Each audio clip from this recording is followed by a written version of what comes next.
छोटे से गांव रामपुरा के बाहर लगभग 100 साल पुराना एक विशाल आम का बाग था। दिन में वहां गांव वाले आम तोड़ने जाते थे, लेकिन सूरज ढलते ही पूरा इलाका वीरान हो जाता। लोगों का कहना था कि रात के समय उस बाग में सफेद धुंध फैल जाती है और एक लाल साड़ी पहने घूंघट वाली चुड़ैल किसी पुराने आम के पेड़ के नीचे सोती दिखाई देती है। जिसने भी उसे सोते हुए देख लिया वो सुबह तक जिंदा वापस नहीं लौटा। एक दिन शहर से 4 दोस्त गांव घूमने आए। राहुल, समीर, विक्रम और अजय चारों रोमांच पसंद थे और भूत प्रेत जैसी बातों पर बिल्कुल भरोसा नहीं करते थे। शाम को चाय की दुकान पर बैठे हुए उनकी मुलाकात गांव के बुजुर्ग रामलाल से हुई। बेटा, तुम लोग नए लग रहे हो। अगर सच में घूमना चाहते हो तो पूरा गांव घूम लेना, नदी देख लेना, मंदिर देख लेना, लेकिन सूर्यास्त के बाद उस आम के बाग की तरफ भूल कर भी मत जाना। वहां जो दिखाई देता है वो इंसान नहीं होता। पिछले 20 सालों में कई लोग गायब हो चुके हैं। कुछ लोगों की लाशें मिली, लेकिन उनके चेहरे ऐसे थे जैसे मौत से पहले उन्होंने कोई ऐसी चीज देख ली हो जिसे इंसानी आंखें सह नहीं सकती।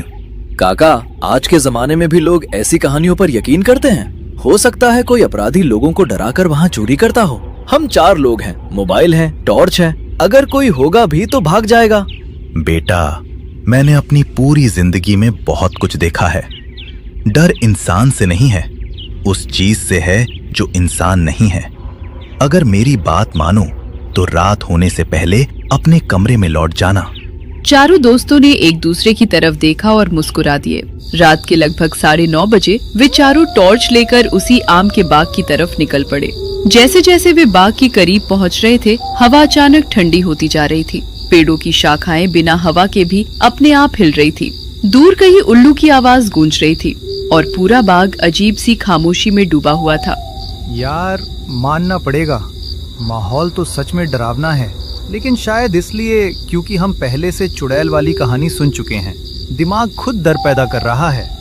बिल्कुल, थोड़ी देर रुकते हैं। अगर कुछ नहीं मिला तो कल गांव वालों को बताएंगे कि उनका भूत सिर्फ अफवाह है। चारों धीरे धीरे बाग के अंदर बढ़ने लगे। करीब 10 मिनट बाद उन्हें एक बहुत पुराना विशाल आम का पेड़ दिखाई दिया। उस पेड़ के नीचे सफेद धुंध फैली हुई थी। धुंध के बीच किसी इंसान जैसी आकृति जमीन पर लेटी हुई थी। चारों की सांसें रुक गई। यार, कोई औरत लग रही है। इतनी रात को यहाँ कौन सो रहा है? चलो पास जाकर देखते हैं, शायद कोई पागल औरत होगी या किसी ने डराने के लिए किसी को बैठा रखा होगा। वे धीरे धीरे आगे बढ़े। अब दूरी सिर्फ 20 कदम रह गई थी। लाल साड़ी, सिर पर लंबा घूंघट, दोनों हाथ सीने पर रखे हुए वो बिल्कुल बिना हिले डुले सो रही थी। लेकिन तभी समीर की नजर एक अजीब बात पर गई। रुको, उसके आसपास जमीन पर इतने सूखे पत्ते पड़े हैं, फिर भी उसके सांस लेने से एक भी पत्ता नहीं हिल रहा। सब रुक गए। उसी समय पूरे बाग में अचानक ठंडी हवा का तेज झोंका चला। धुंध और घनी हो गई और तभी वो लाल साड़ी वाली आकृति धीरे धीरे बैठ गई, लेकिन उसका घूंघट अब भी चेहरे पर था। चारों दोस्त वही जड़ हो गए। राहुल, मुझे अच्छा नहीं लग रहा, वापस चलते हैं। इतनी दूर आ गए हैं, पहले देखते हैं आखिर है कौन। सुनिए, आप कौन हैं? इतनी रात को यहाँ क्यों सो रही हैं? चारों के चेहरे का रंग उड़ चुका था। तभी पूरे बाग में एक बेहद धीमी और खुरदुरी आवाज गूंजी। जो मुझे सोते हुए देख लेता है वो कभी सुबह नहीं देखता। आवाज चारों दिशाओं से एक साथ आ रही थी। समीर ने कांपते हुए टॉर्च की रोशनी उसके पैरों पर डाली और उसके होश उड़ गए। उसके पैर उल्टे थे। भागो, ये इंसान नहीं है, भागो! चारों पूरी ताकत से पीछे की ओर दौड़ पड़े, लेकिन कुछ ही सेकंड बाद उन्हें एहसास हुआ वे जितना भाग रहे थे उतना ही उसी पुराने आम के पेड़ के पास वापस पहुंच जा रहे थे। पूरा बाग जैसे गोल गोल घूम रहा था। हर रास्ता उसी चुड़ैल तक लौट रहा था। अब वो घूंघट वाली आकृति पहले से भी उनके ज्यादा करीब खड़ी थी। और फिर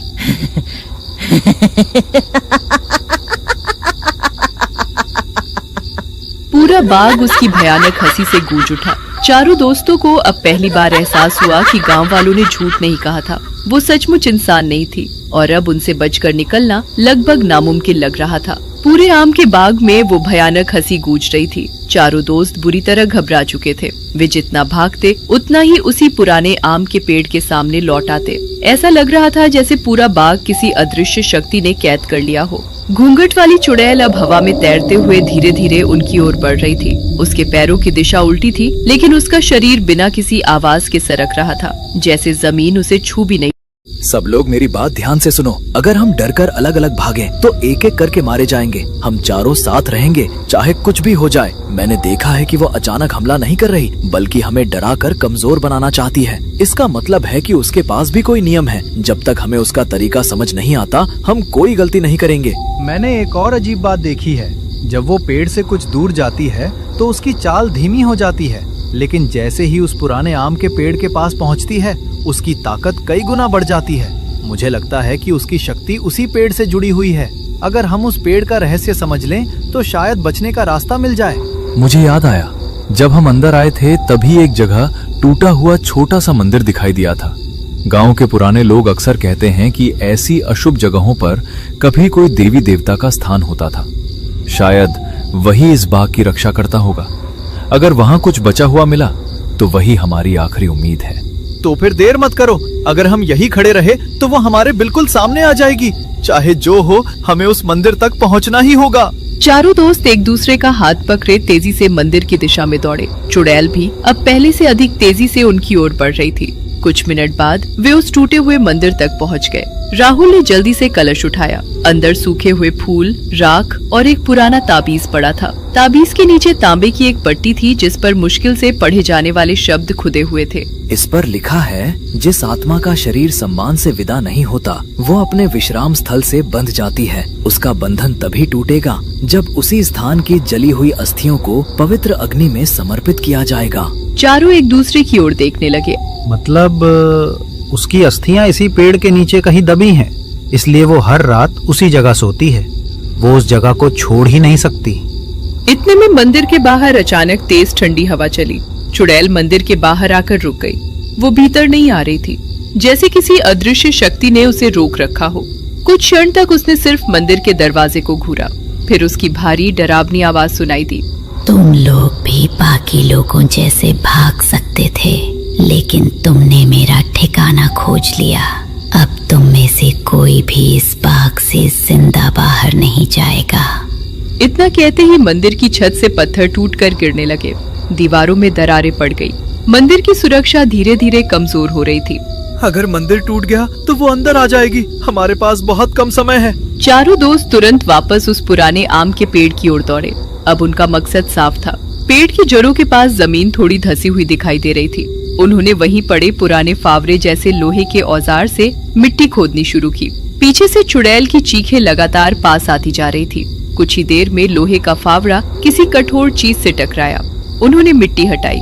नीचे एक पुराना लकड़ी का संदूक दबा हुआ था।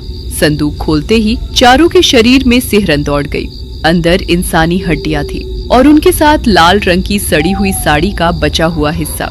जैसे ही संदूक खुला, चुड़ैल ने ऐसी भयानक चीख मारी कि पूरे बाग के पेड़ों से हजारों सूखे पत्ते एक साथ गिर पड़े। अब उसका घूंघट हवा में हटने लगा। वो चेहरा इंसानी नहीं था। काली पड़ी त्वचा, जल चुकी आंखों के गहरे गड्ढे और अस्वाभाविक रूप से फैला हुआ मुंह। वो पूरी रफ्तार से उनकी ओर झपटी। जल्दी करो, अगर ये अस्थियां फिर यहीं रह गईं, तो इसका बंधन कभी नहीं टूटेगा। राहुल ने मंदिर से लाया हुआ ताबीज संदूक पर रखा। चारों ने मिलकर संदूक की लकड़ी और सूखी टहनियों का छोटा सा अग्निकुंड बनाया। जैसे ही अस्थियां उस अग्नि में समर्पित की गई, पूरा बाग जोर से कांप उठा। चुड़ैल उनके सामने पहुंचकर अचानक रुक गई। उसके पैर जैसे जमीन में धंस गए हो। उसने पहली बार गुस्से से नहीं, बल्कि दर्द से चीखना शुरू किया। उसकी आवाज में भय नहीं, मुक्ति की पीड़ा थी। धीरे धीरे उसका शरीर धुएं में बदलने लगा। कुछ क्षणों के लिए उसका चेहरा सामान्य इंसान जैसा दिखाई दिया। उसकी आंखों में वर्षों की कैद का दर्द था। उसने चारों दोस्तों की ओर देखा और बहुत धीमी आवाज में कहा, अब मैं सो सकूंगी। अगले ही पल उसका पूरा अस्तित्व राख की तरह हवा में बिखर गया। जैसे ही वो गायब हुई, बाग में फैली सफेद धुंध छटने लगी। सुबह होते ही चारों दोस्त गांव लौटे और पूरी घटना रामलाल को बताई। मेरे दादा कहा करते थे कि बहुत साल पहले एक लाल साड़ी पहने युवती की हत्या करके उसकी लाश इसी आम के पेड़ के नीचे दबा दी गई थी। उसके अंतिम संस्कार का अधिकार भी उसे नहीं मिला। शायद इसी कारण उसकी आत्मा हर रात उसी जगह लौटकर सोती थी जहां उसका शरीर छिपाया गया था।